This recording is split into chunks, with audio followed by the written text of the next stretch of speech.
Muy buenos días, bienvenidos a Canal Agrositio.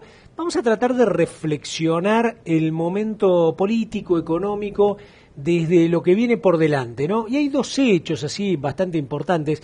El primero tiene que ver un poco con la política desde esto que es pro coalición cívica y ahora radicales, ¿no? Este hecho que produce Sanz el fin de semana, qué repercusión, cómo puede impactar, si eso puede dar en el esquema de lo que viene hacia adelante más chances o no al pro de Mauricio Macri.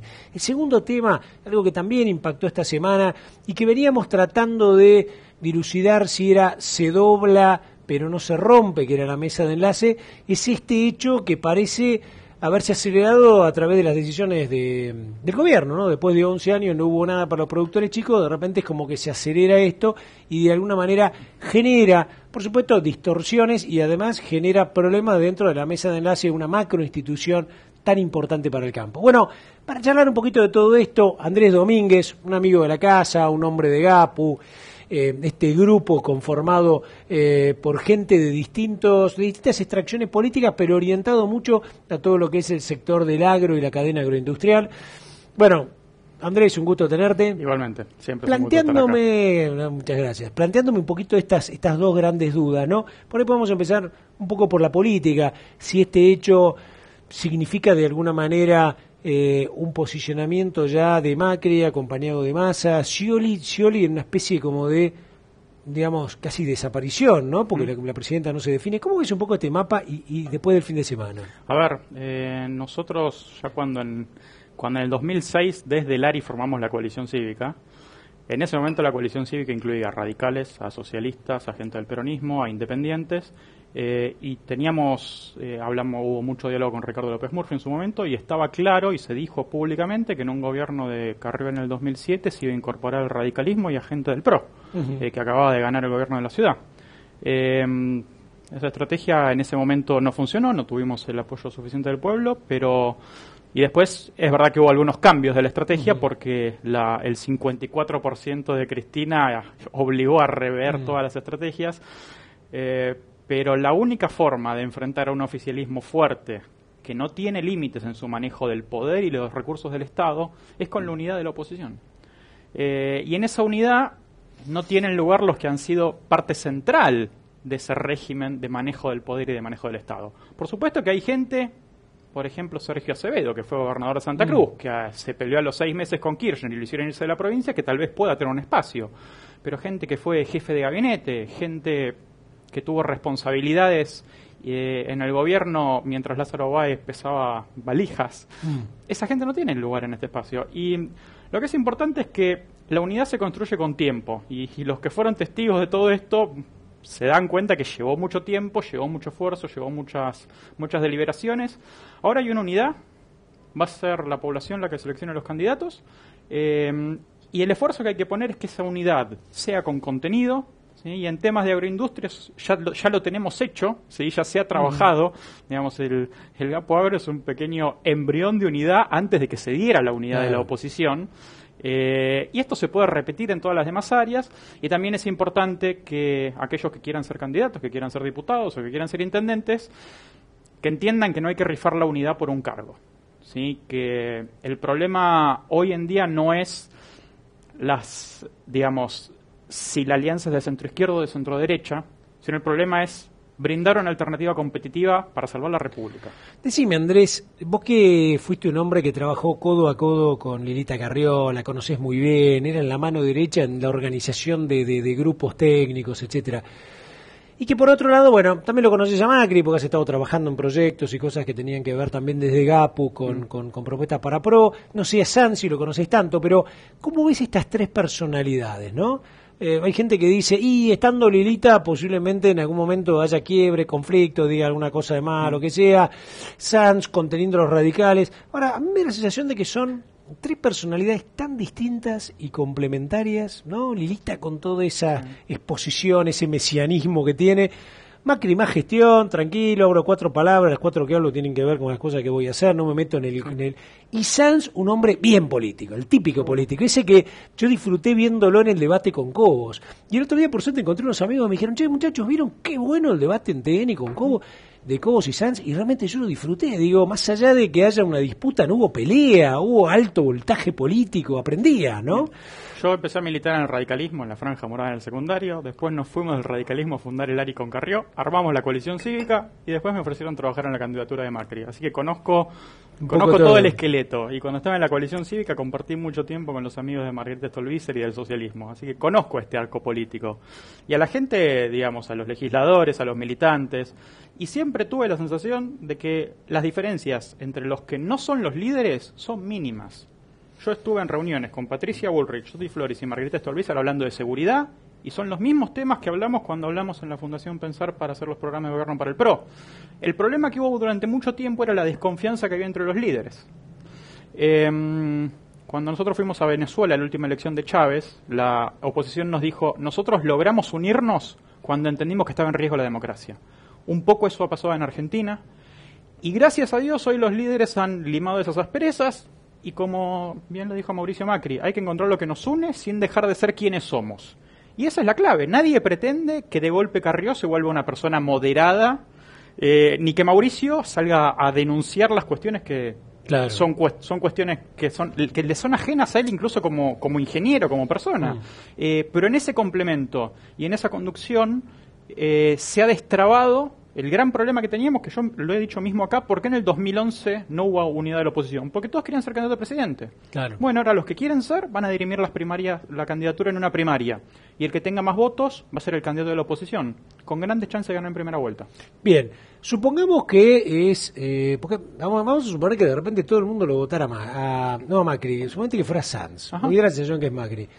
Se supone que Macri se alinea con toda su fuerza detrás de Sanz. Hay una cuestión legal, que es que los partidos que van juntos a la primaria después no pueden presentar candidaturas por fuera de las que salen de la primaria. Ajá. Por lo tanto, si Sanz gana la interna, el candidato oficial de Juntos, de la alianza que se va a formar, va a ser Sanz. Y el partido Coalición Cívica o el partido PRO no puede ir por afuera. Y lo mismo se va a repartir en cada uno de los distritos. Pero además hay que tener en cuenta que en la ciudad de Buenos Aires seguramente va a haber un triunfo del PRO, en Santa Fe seguramente va a haber un triunfo del PRO. Hay muchas provincias del interior en donde el radicalismo tiene buenas perspectivas. La Coalición Cívica tiene una posibilidad en Río Negro con Magdalena Odarda. Hay lugar para todos. Claro. Y además hay que... en las cuentas que hacemos pensando en un gobierno nacional, necesitas 5.000 funcionarios, 5.000, no 500, 5.000 funcionarios políticos para asumir la gestión del Estado el 10 de diciembre. ¿No son más? Pues es que yo había escuchado cerca de 50.000 personas que vos necesitabas como para más o menos manejar. Muchos de esos son los directores de área, que si vos sos un buen gestor te conviene tener el director de área de línea, que viene del ministerio, que viene de carrera. Que no está alineado políticamente con el ministro, sino que viene de carrera porque es el que conoce la gestión del Estado. Pero necesitas 5.000 que estén consustanciados con tu propuesta, que son los directores nacionales, los subsecretarios. Necesitas ministros, viceministros, su gabinete. Necesitas el gabinete de cada ministro, que los asesores de los ministros son muchas veces los que terminan definiendo los detalles de la política. Entonces, hoy en Argentina no hay ese equipo, se está construyendo. Por lo tanto, hay lugar para todos. No es momento de quedarse mirando qué nos va a tocar a cada uno. No es momento de pelearse por un cierre de listas que no nos gustó. Es momento de pensar en grande. Andrés, a ver, Macri va a tener que ir con un vice en ese momento, Sanz lo mismo, etcétera. Sí. O sea que no existe la posibilidad, después de las pasos, de que ellos digan, bueno, ok, te elijo a vos y Valilita con... No. Eso es una debilidad que tiene la forma en que se instrumentó la ley, y salvo que haya una modificación legal, se vota fórmula completa. O sea que es imposible que haya un Macri Sanz, como se dijo. Tendría que haber alguna renuncia del vicepresidente y después pedirle a la justicia que autorice la incorporación de un segundo, lo cual no es lo que está contemplado con la ley. No es muy limpio. Formalmente no se puede. ¿Y a quién ves de segundo? ¿Quiénes pueden ser alternativas de segundos de Macri? A ver, el propio Mauricio te lo dijo a vos en Expo en la red, que va a ser una persona del PRO, seguramente será alguna persona del PRO con gestión en la ciudad o del interior, eso se está conversando, y también puede llegar a haber alguna sorpresa de algún extrapartidario.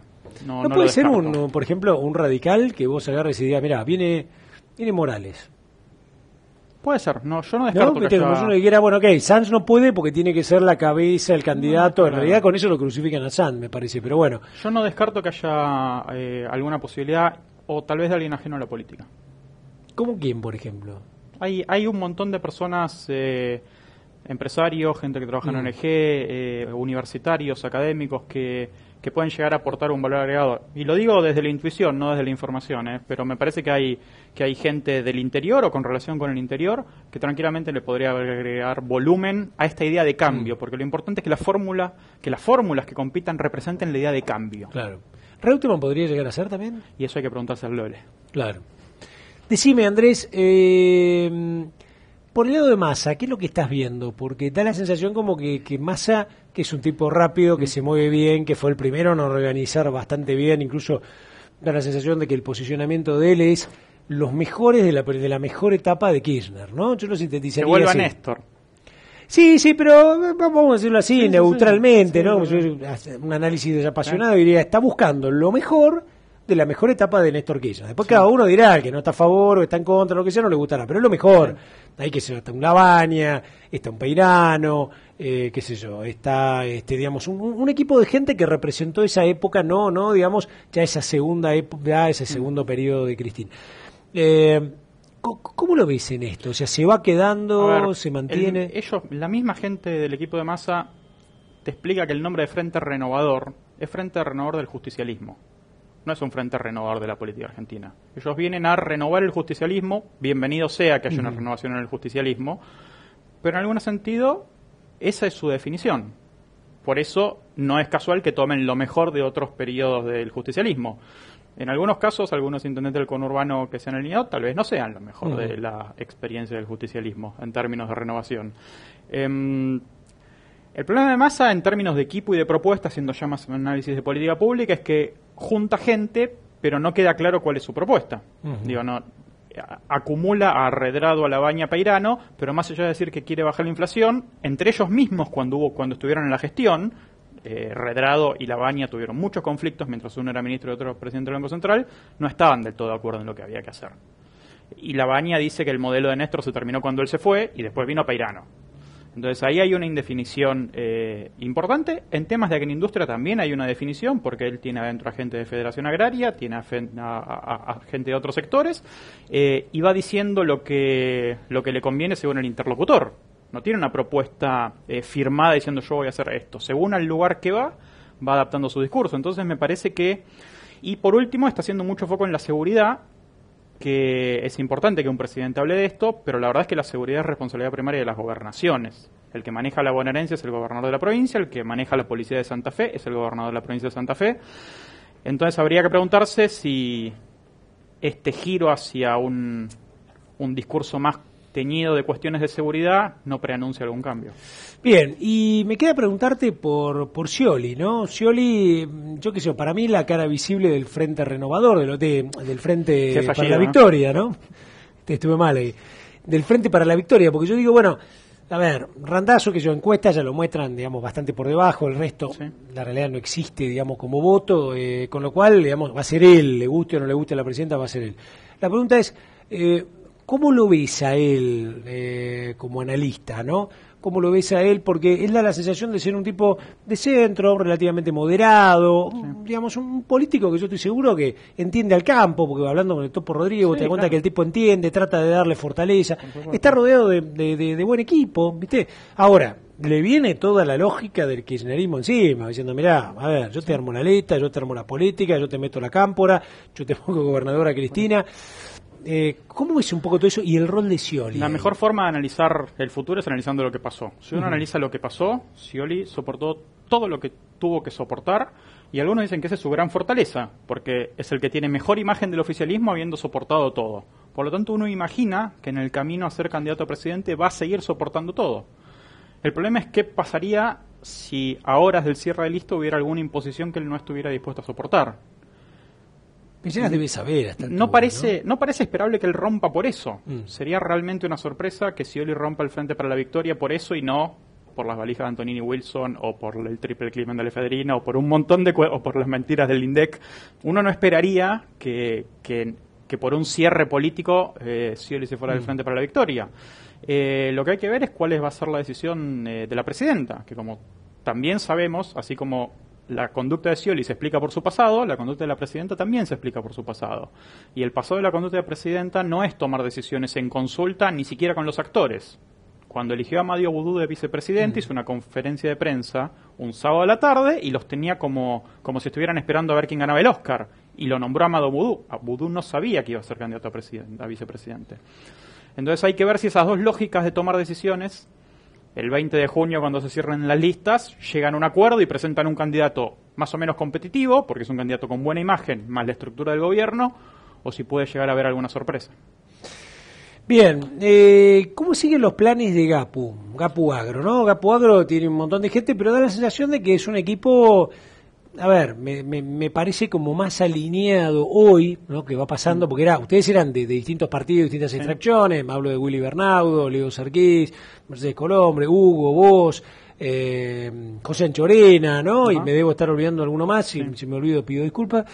Pero ese grupo hoy da la sensación como que en este análisis que venimos haciendo, daríamos por el lado de Scioli no lo veo, por el lado de Massa no lo sé, y me va quedando pro, ¿no? A ver, nosotros empezamos siendo de 6 partidos diferentes, que ahora están trabajando juntos esos 6 partidos, pero el objetivo del GAPU es justamente ser un grupo de acción política para la unidad.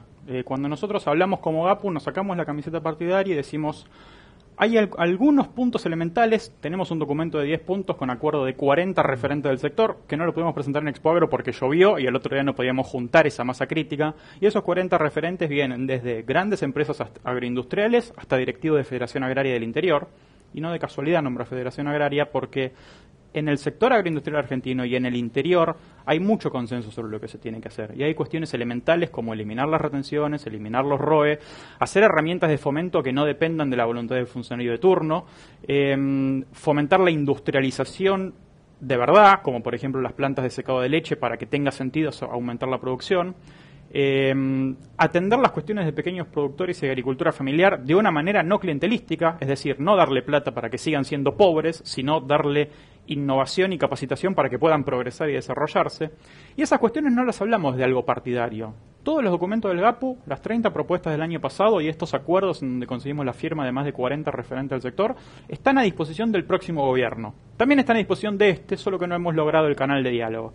Gente del ciolismo lo tiene, como vos bien dijiste, y lo que queremos es que haya políticas de Estado. Estas cosas que cuando se vienen las elecciones los candidatos siempre reclaman, pongámonos de acuerdo en 4 o 5 cosas importantes. Bueno, nosotros ya nos pusimos de acuerdo entre técnicos de diferentes partidos, académicos y referentes del sector, y están a disposición para cualquiera. El objetivo del GAPU no es que alguno de nosotros ocupe un cargo, ni que alguno de nuestros candidatos sea presidente, sino que el GAPU, como grupo de acción para la unidad, lo que propone son políticas de Estado, ya no para la agroindustria, sino desde la agroindustria para toda la Argentina.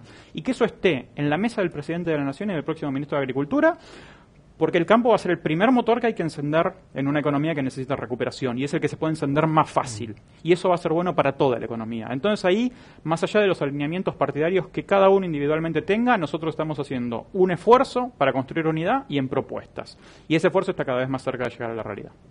Andrés, la última, ¿hay alguna posibilidad o incluso a lo mejor pueda suceder de que te vuelvas a sentar con Elisa Carrió y trabajes como hombre del equipo de ella? Nos encontramos, el GAPU tuvo una reunión con la diputada Carrió en privado, porque ella nos pidió que fuera en privado, así que compartimos las ideas del GAPU, y el año pasado hubo un encuentro organizado por el PRO en la Cámara de Diputados sobre ganadería, sobre la crisis de ganadería, y vino Lelita, se sentó al lado mío y explicó justamente su propuesta sobre los ROE, que es la que escribimos juntos. Yo reivindico todo lo que trabajé con la diputada Carrió, por supuesto. Ahora estoy trabajando para que Macri sea presidente y estamos todos juntos construyendo una alternativa. Yo no tengo problema de trabajar con nadie.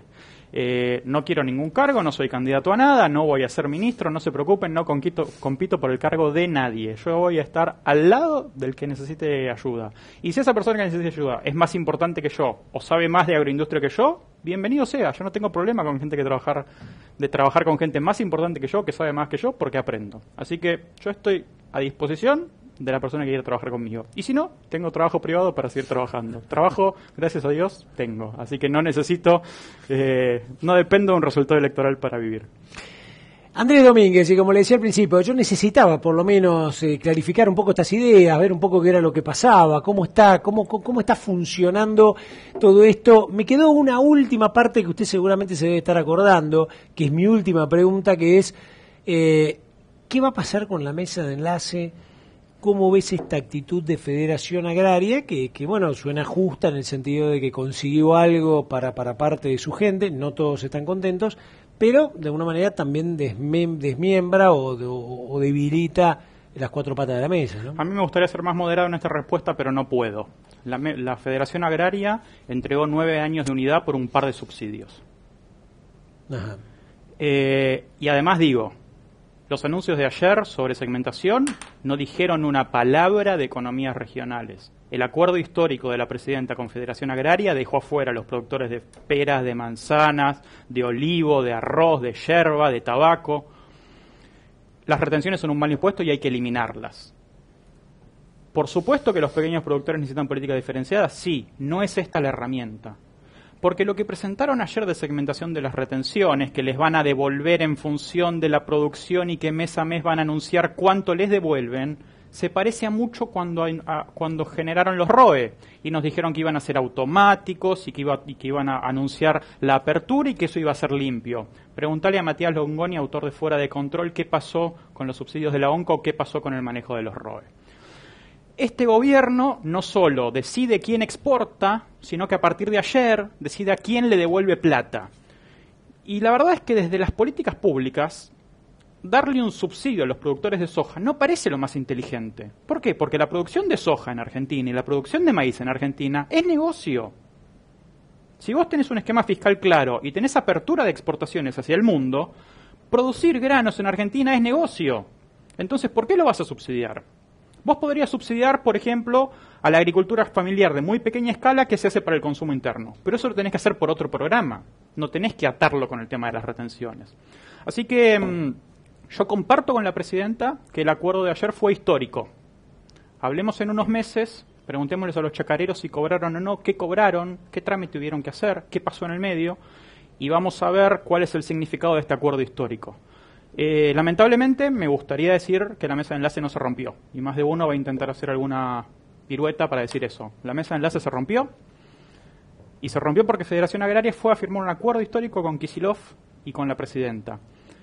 Veamos en un año si este acuerdo sirvió para mejorar la situación de los pequeños productores y los chacareros y capaz que en un año o en 8 meses nos damos cuenta que en realidad este tema de sacar por un lado y devolver por el otro, todo con discreción del Poder Ejecutivo, tal vez esto sea un paso necesario para entender que no es esa la forma de resolver el problema de los pequeños productores y a partir de diciembre podamos hacer una política más sensata y que sea histórica para bien y que no sea histórica por romper la unidad.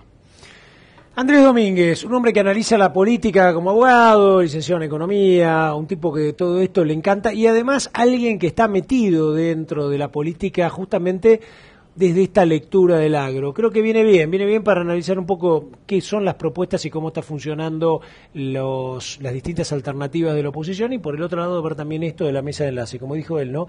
Ojalá 9 años de unidad de la mesa de enlace no se destruya justamente por un hecho histórico que lo más seguro es que no se cumpla, ¿no? Gracias, Genial. Muchísimas gracias. Le agradecemos mucho a Andrés Domínguez y seguimos con usted acá en Canal Agrositio.